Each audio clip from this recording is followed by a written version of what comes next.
Ladies and gentlemen, welcome to the Horror Mine. My name is Vic Shy, and this is the Scare Score, where I break down horror movies and rate them on how scary I think they are. In this episode, I'll be going over the 2014 psychological horror film, Last Shift. I'll be going over the events that take place throughout the film while rating the scares on how scary they are or attempt to be. Whether you're working your first or last shift, it's very important to smell good while doing it. This is where the sponsor of today's video, Scentbird, comes in very handy. Scentbird is a convenient fragrance subscription service that gives you access to numerous designer scents every month. Scentbird offers popular brands such as Versace, Gucci, Prada, Burberry, Michael Kors, and many more. I think my favorite aspect of Scentbird is that you aren't locked into a singular scent for the price of over $100 a bottle. The subscription allows you to choose a new designer fragrance to try every month for just $17. Each vial is a 30-day supply, so you don't have to commit to a singular scent for a ridiculous price. The scents come in a really neat and easy to use vial. Simply turn the vial inside the container to the left to unlock it and press down on the gold button on top to start smelling your best. You can even take the vial out of the case and simply press down to spray the scent. I tried out Gold Expressive by Commodity, which is a modestly sweet vanilla scent, Cherry Punk by Room 1015, which gives off a nice scent of cherry, and Cross River Gorilla by Sanctuary that makes me smell like a straight up Chad with no dad. Click the link in the description or the pinned comment of this video and use code HORRORMINE55 to get 55% off your first month at Scentbird. I think this is a really cool subscription service, and thank you to Scentbird for sponsoring this video. Last Shift is an excellent horror film and one I've been wanting to cover on the channel for a very long time. But how scary is it? Sit back and relax and join me as we explore Last Shift and tally up the scare score.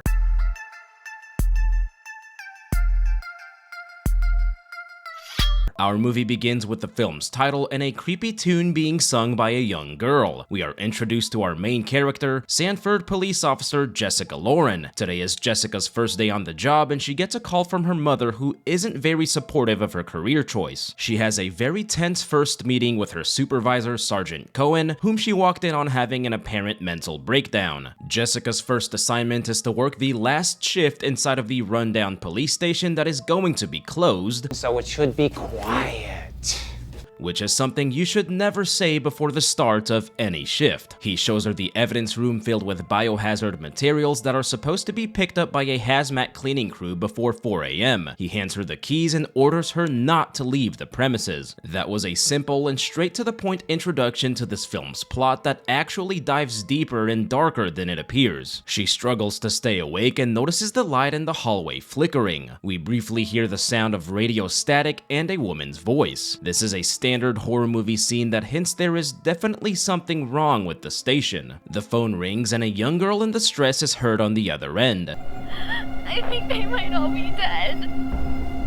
She contacts dispatch to let them know she received a 911 call that was supposed to be rerouted to the new station. This is the first of many phone calls that gradually get more disturbing each time. She hears several noises coming from the back of the station and goes to investigate. The setting of the old police station works effectively to create a very creepy atmosphere. The lighting and sound design also work really well to create that feeling of tension.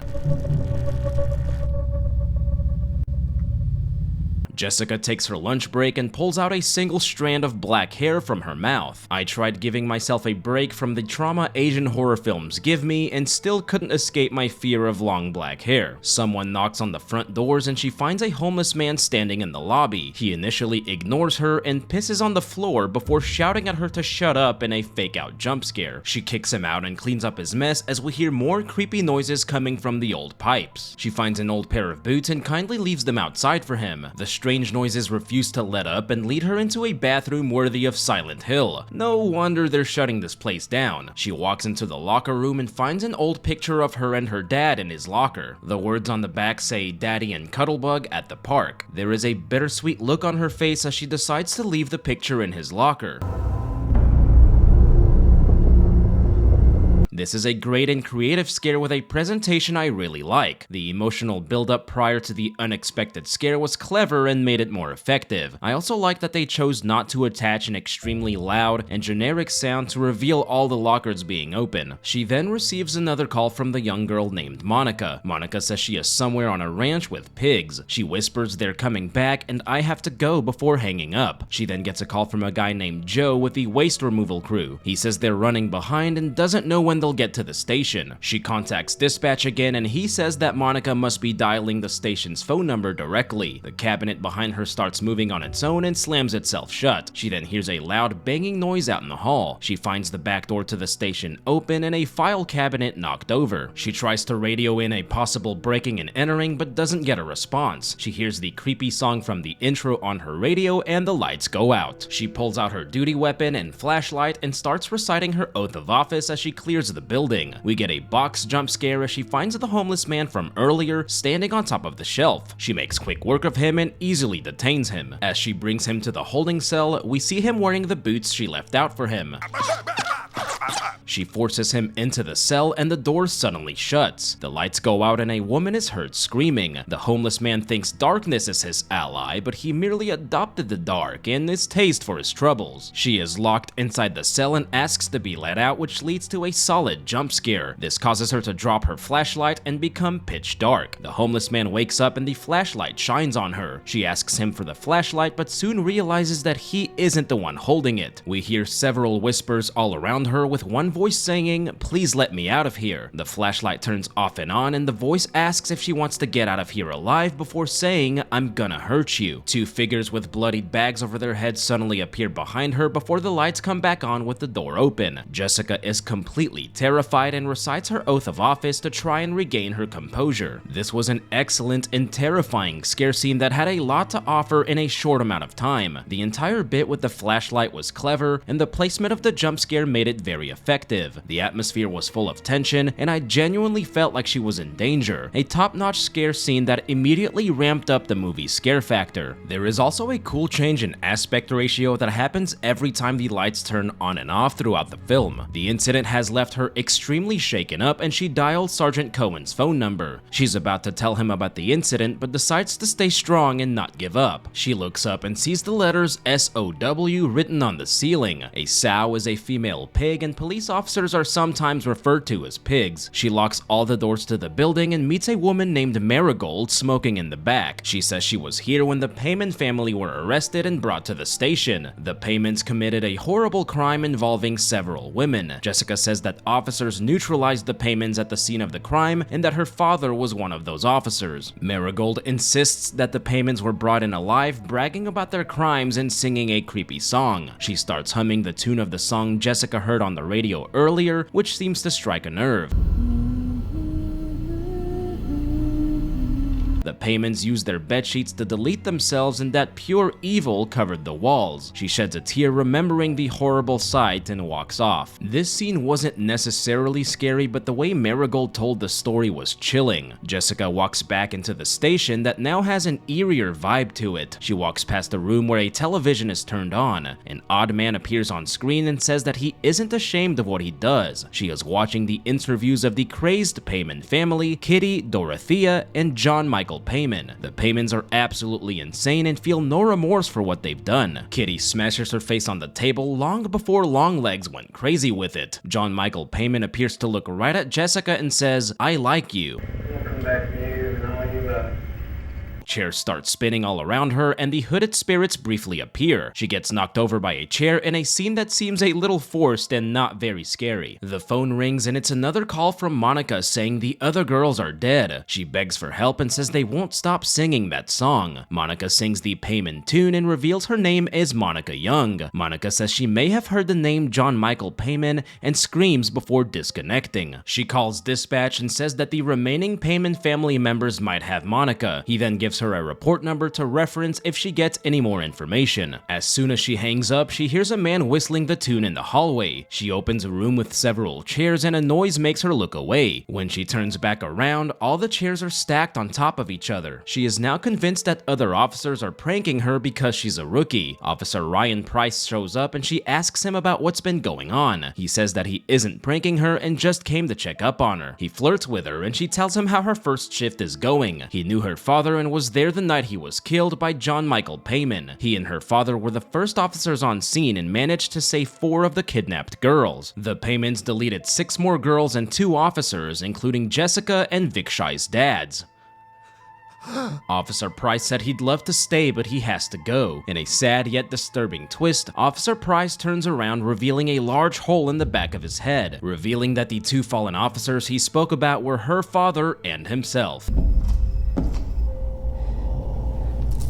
This was a sad and disturbing twist with a shocking presentation. I didn't expect it and was pretty floored when Officer Price turned around. Jessica is just as shocked as I was and hears a girl whispering, "It's so dark in here." The police station turns into a straight-up haunted house as the voices of the Paymans and the officers can be heard replaying the events from that night. A body with a bloody bag over its head then comes sliding in and floats in the air. It slowly starts walking towards her and she retreats into another room. There's just something about the way that body slowly slid its way into the room that really got under my skin. The homeless man screams out for help inside the cell and the hanging bodies of the Paymans suddenly appear behind him. I wouldn't call this a jump scare, but a sudden shift to a disturbing and unsettling sight. It would be very tempting for any other horror film to insert a loud noise to accompany it, but this film chooses not to do that. That makes each scare so much more effective and disturbing. He begs her not to leave him in there and she tries convincing herself that this isn't real. She then hears several girls singing the Payman song in the distance. She follows the sound and something diabolical is right behind her.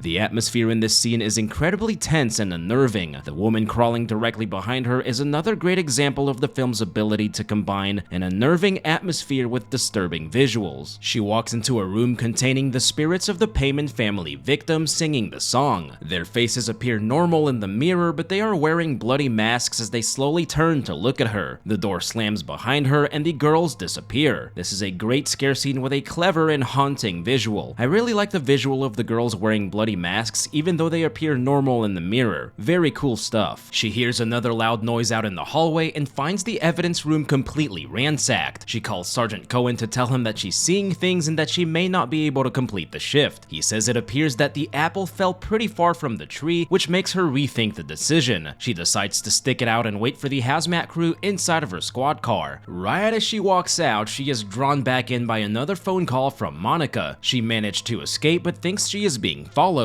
She says they are right next to her and the line disconnects. She calls dispatch again and finds out that Monica Young has been dead for a year and was the final victim of the Payman family. The 3 main members of the family died, but there are still over a dozen of their followers left. He believes that one of them may be playing a sick joke on her. He also believes that the old station has been haunted ever since the Paymans died there. This is the main reason that the police department moved into a new building. As she listens to him, a photo of her deceased father falls on the ground. She sees several more gruesome photos of the Paymans' crimes in the hallway, including one of deceased Officer Price. She briefly closes her eyes and the hallway is now completely covered in the photos. She hears loud, distorted voices and screams over her radio, and the photos burst into flames before she passes out. Another great scare scene that utilizes the film's psychological elements to be scary. Jessica is woken up by a call from her mom and realizes that her duty belt is missing. She is lured by a mysterious woman and knocked out with her own baton. She is held at gunpoint by one of the remaining Payman family members who says she is lucky to be a part of all this. She says she'd do anything for John Michael Payman and that she should have died with him that night. Tonight is the 1-year anniversary of John Michael's death and she celebrates it by decorating the walls with her brains. Well,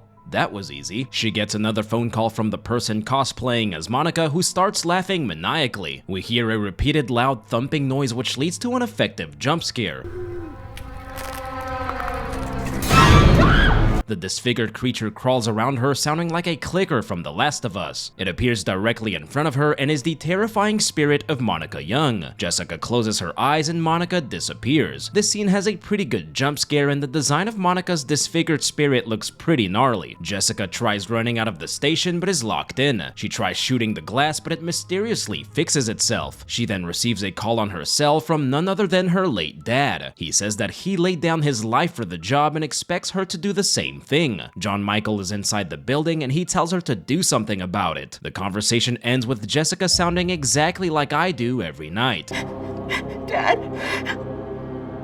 Dad? We get a fake-out jump scare courtesy of the homeless man walking behind her. She tries to detain him again, and he jump scares her looking like a deformed animatronic before disappearing. That design looked pretty fake, but it was still unnerving to look at for some reason. The lights go out, and she turns on her flashlight, which also leads to another change in aspect ratio. She walks to his cell, and a spirit can briefly be seen behind her. She walks up to the door and sees blood covering the small window. She goes into the cell and finds the homeless man's body hanging with King of Hell written in blood on the wall. She tries radioing in the in custody death and the song starts playing on her radio. Blood starts oozing out through her mic and she gets jump scared into the cell by John Michael's spirit. She sees a projection on the wall of the night John Michael and his followers died, which is highly unsettling to look at. They bite their hands and place bags over their faces with pentagrams drawn in blood. John Michael slowly turns around and says, "Damn, I can't see fucking shit out of this thing." He slowly removes the mask, revealing his demonic face with a pentagram etched into his skin. Demonic Kitty and Dorothea appear and she backs out of the cell. This is a really unsettling scene with a great and scary face reveal. I really like the design of demonic John Michael Payman and the reveal is done really well. Officer Price's ghost appears, sticks his fingers in his mouth, and splatters the wall with his brains. We get a demon John Michael jump scare before Jessica finds the old picture of her dad. She gets another call from her dad saying that they're coming and that she has to stop them. She pulls out her weapon and gets into a shootout with several remaining members of the Paymans. We get a pretty cool intense action sequence where she runs through the dark halls of the station, neutralizing the cult members. In a shocking twist, she gets shot in the back by Sergeant Cohen. She looks over and sees that the Payman cultists she killed were actually the unarmed hazmat crew members. Sergeant Cohen reholsters his weapon and radios for medical assistance. There are two possible explanations for this twist. Either Jessica fell right into John Michael's demonic Jedi mind tricks, or she just went insane. I think it's more likely that the station was truly haunted the entire time, and Jessica fell into John Michael Payman's trap. It's a truly dark twist I didn't see coming and really like. I also saw a comment somewhere that said Sergeant Cohen made Jessica turn around in the beginning to make sure she didn't have a hole in the back of her head like Officer Price, which was a really cool observation. In the film's final scene, the injured Jessica sings the Paymans theme. The spirits of the Paymans appear and John Michael places a bag over her head as the movie ends. And that, ladies and gentlemen, was Last Shift. My friends, I really enjoyed this film and think it's very underrated. Everything is really well put together for a horror film that feels really fun and genuinely scary. I was instantly intrigued by the film's premise and really enjoyed Jessica's character and story. This isn't one of the scariest films out there, and there are a couple of cheap jump scares thrown in, but very few. The film is consistently scary and has a very engaging narrative with a great presentation. Most of the scares relied heavily on the story and the unique, confined setting, which led to several creative and effective scares, earning Last Shift a solid scare score of 67%. The audience scare score voted on by channel members is 55%. This is a really enjoyable and fun horror film that I definitely recommend, especially for spooky season. The scariest scene in the film is when Jessica gets trapped in the dark cell with the homeless man. It's the first big scare of the film and its execution was really well done. It immediately creates a tense and claustrophobic atmosphere using its pitch black cell setting. The bit with the flashlight is brilliant and it contains a very solid, well-timed jump scare. But as always, I hope you all enjoyed the video. Thank you to all our Golden Kayako members and everyone else supporting the channel through membership. Thank you all for tuning in, and I cannot wait to see y'all right back here in the Horror Mine. Y'all stick around.